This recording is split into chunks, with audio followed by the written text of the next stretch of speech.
13년 전 인테리어 사업 확장했다가 1억 원을 날렸습니다. 저는 이렇게 생각했어요. 인테리어가 멋진 집, 예쁜 집일수록 커튼과 이불도 더 잘 팔리지 않을까? 그런 마음으로 13년 전 인테리어 사업에 뛰어들었죠. 하지만 결과는 1억 원의 손해. 그때야 비로소 깨달았습니다. 집을 꾸민다는 건 단순히 리모델링이나 대규모 인테리어가 아니었구나. 사람들이 집을 꾸미려고 할 때 가장 먼저 떠올리는 건 인테리어입니다. 공사, 가구 교체, 조명, 벽지. 큰 돈을 쓰면서 이렇게 말하죠. 이제 우리 집도 호텔처럼 변하겠지? 하지만 현실은 다릅니다. 돈은 돈대로 썼는데 이상하게 분위기가 안 바뀌더라. 공사까지 했는데 왜 가족이 집에 있어도 불편하지? 왜 그럴까요? 사람들이 진짜 원하는 건 거창한 게 아니었기 때문이에요. 우리 집이 조금 더 따뜻해 보였으면 좋겠다. 가족이 편하게 쉴 수 있는 공간이었으면 좋겠다. 큰돈 들이지 않고 분위기를 바꾸고 싶다. 저 역시 너무 늦게 알았습니다. 예전에 저는 이렇게 믿었어요. 집을 잘 꾸미는 건 감각 있는 사람들만, 능력 있는 사람들만 할 수 있다고요. 여러분도 혹시 그렇게 생각하고 계시지 않나요?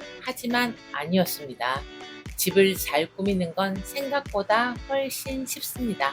간단한 법칙들이 있었고 저는 안타깝게도 그 쉬운 진리를 1억 원이라는 큰 수업료를 내고서야 알게 된 겁니다. 인테리어 공사부터 시작하면 안 되는 이유, 이제 알아보시죠. 첫째, 공사보다 먼저 패브릭입니다. 집 분위기를 바꾸고 싶을 때 많은 분들이 먼저 이렇게 생각합니다. 거실이 답답하니까 벽을 뜯어야 하나? 침실 분위기를 바꾸려면 조명을 바꿔야 하나? 그래서 큰돈 들여 공사를 하지만 끝나고 나면 이런 얘기를 많이 하시죠. 돈은 돈대로 썼는데 이상하게 집 분위기가 그대로예요.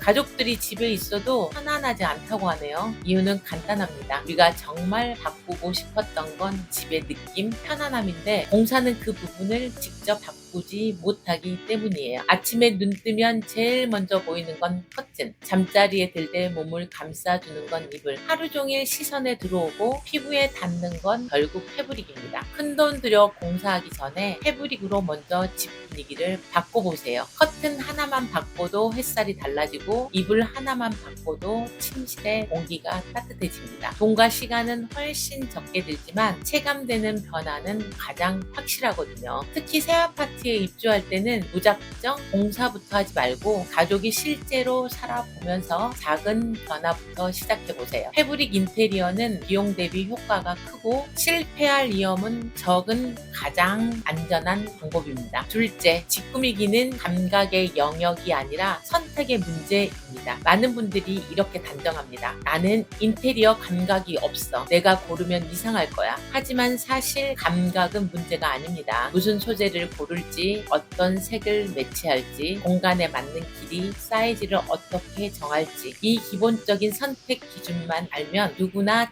전문가처럼 집을 바꿀 수 있습니다. 결국 집 꾸미기는 감각이 아니라 알고 있느냐 모르느냐의 차이였던 거죠. 소재, 색, 사이즈 간단히 살펴볼게요. 첫 번째, 가장 먼저 생각해야 할 건 소재입니다. 내가 어떤 소재를 좋아하는지, 우리 가족에게 어떤 소재가 맞는지를 살펴보세요. 체질, 알레르기 여부, 피부에 닿는 촉감까지 고려하는 게 좋습니다. 물론 계절에 따라 선택이 달라질 수 있지만 기능성 화학 섬유보다는 사계절 사용할 수 있는 린넨이나 고밀도 면처럼 통기성이 좋은 천연 소재를 사용해 보세요. 특히 부드러운 느낌을 선호하거나 알레르기가 있는 분이라면 고밀도 바이오 워싱면이 더 적합합니다. 유독 린넨을 사랑하는 분들도 많습니다. 그만큼 소재 하나가 생활에 큰 영향을 줍니다. 두 번째, 색상입니다. 사람이 공간을 인식할 때 가장 먼저 들어오는 건 색입니다. 많은 분들이 나는 색감이 없어 라고 하지만 사실 색감에도 공식이 있어요. 바로 무채색과 포인트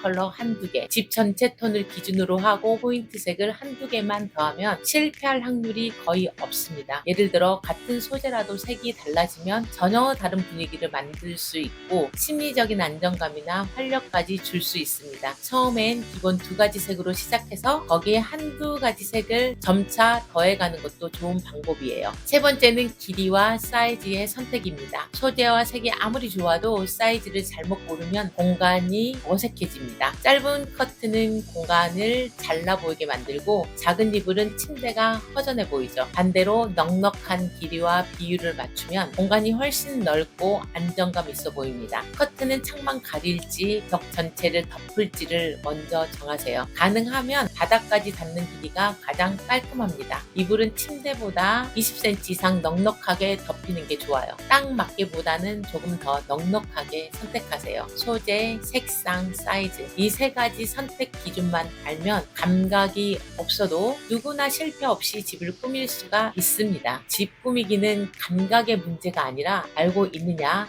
모르느냐의 문제일 뿐입니다. 인테리어 공사하기 전에 체크해야 하는 셋째, 집 꾸미기의 목적은 멋이 아니라 살입니다. 많은 분들이 집을 꾸밀 때 이렇게 생각해요. 남들이 봤을 때 멋있어 보여야지. 인스타그램에 올릴 만한 공간을 만들어야지. 그래서 보여주기 좋은 가구를 사고 관리하기 힘든 소품을 들이고 유행만 따라가는 인테리어를 혼합니다. 하지만 멋있어 보이는 집일수록 정작 사는 사람은 불편해지기 쉽습니다. 앉으면 불편한 의자, 먼지가 쌓이는 장식품, 실생활에 맞지 않는 공간 배치, 결국 보기에만 하려하고 실제 생활은 점점 불편해집니다. 그러나 집은 남이 사는 공간이 아닙니다. 내가 하루를 시작하고 가족이 하루를 마무리하는 휴식을 취하는 공간이에요. 그 집이 편안해야 삶이 편안해지고 집에서 행복해야 밖에서도 행복할 수 있습니다. 좋은 집은 멋있는 집이 아니라 사는 사람의 마음을 편안하게 하는 집입니다. 넷째, 집 꾸미기는 한 번에 다가 아니라 단계별로 하는 거예요. 많은 분들이 집을 꾸밀 때 이렇게 생각해요.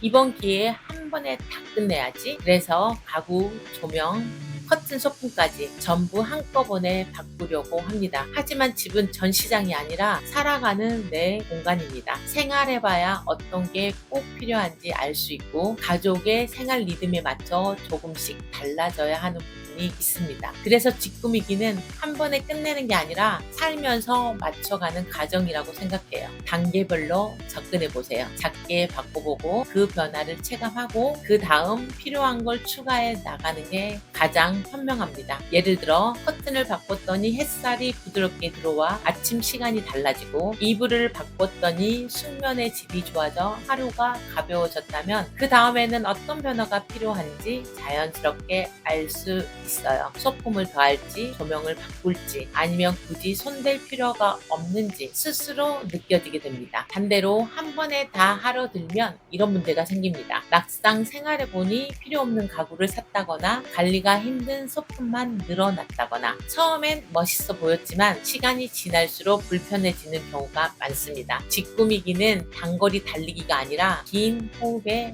마라톤입니다. 조급함을 내려놓고 한 걸음씩 나아갈 때 실패는 줄고 만족은 커집니다. 오히려 그 과정에서 집과 함께 성장하는 즐거움까지 느낄 수가 있어요. 저는 집 꾸미기의 본질을 모르고 있었어요. 그저 보기에 아름다운 집, 어깨가 으쓱해지는 집, 감각 있어 보이고 인정받는 집을 만들고 싶었습니다. 그래서 제 기준은 늘 남이 보기에 아름다운 집이었죠. 마치 예술가처럼 보이고 싶어서 남들이 감탄할 만한 공간을 꾸미는데 혈안이 돼 있었던 것 같아요. 하지만 어느 순간 깨달았어요. 내가 집을 꾸미는 기준이 남의 인정이 돼 버렸다는 걸요. 원하는 그림이 나오지 않으면 괜히 우울해지고 마음이 허전했어요. 어느 날 스스로에게 물었습니다. 나는 왜 집 꾸미는 일을 하는 걸까? 애초에 행복해지려고 꾸미는 건 아니었나? 그때부터 회의감이 밀려왔고 다시 집을 꾸미는 사람들의 진짜 모습을 하나하나 들여다보기 시작했습니다. 그리고 태도를 바꾸고 나니 놀라운 일이 생겼어요. 고객이 무엇을 원하는지 비로소 들리고 보이기 시작한 거예요. 예전에는 제가 원하는 게 정답이라고 믿었고 고객에게도 제 방식을 강요했어요. 하지만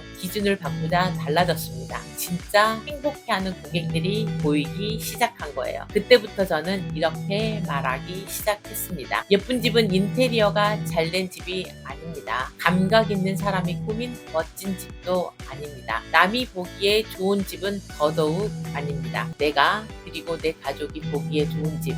그게 진짜 예쁜 집입니다. 어떤 사람은 돈을 많이 들여 감각적으로 표현하고 싶어 합니다. 그게 그 사람의 삶의 본질이라면 그게 정답입니다. 어떤 사람은 편안함에 가치를 둡니다. 그렇다면 그건 역시 정답입니다. 예전에 저는 마치 정답이 하나뿐인 것처럼 굴었다는 거죠. 여러분은 집 꾸미기의 기준을 어디에 두고 계신가요? 저처럼 1억을 써보고 남과 비교해 보고서야 뒤늦게 깨닫지 마시고 처음부터 여러분만의 행복의 기준을 잡으시기를 바라봅니다. 좋은 집은 인테리어가 잘 된 집이 아닙니다. 남이 보기에 멋있는 집도 아닙니다. 내가 그리고 내 가족이 행복한 집이 진짜 예쁜 집입니다. 오늘부터 이렇게 시작해보세요. 거실 커튼을 받고 햇살을 새롭게 바라보세요. 침실 이불을 받고 몸과 마음을 편안하게 감싸보세요. 작은 패브릭 하나가 집 전체의 공기를 바꾸는 시작이 될 수 있습니다. 행복한 집은 공사로 완성되는 것이 아니라 작은 선택에서부터 만들어집니다. 오늘 영상이 도움이 되셨으면 좋겠어요. 마음을 움직이는 영상을 계속 보고 싶으시다면 구독, 알림 설정까지 해주세요. 앞으로도 삶을 편안하게 만드는 집 꾸미기의 법칙을 계속 나누겠습니다. 감사합니다.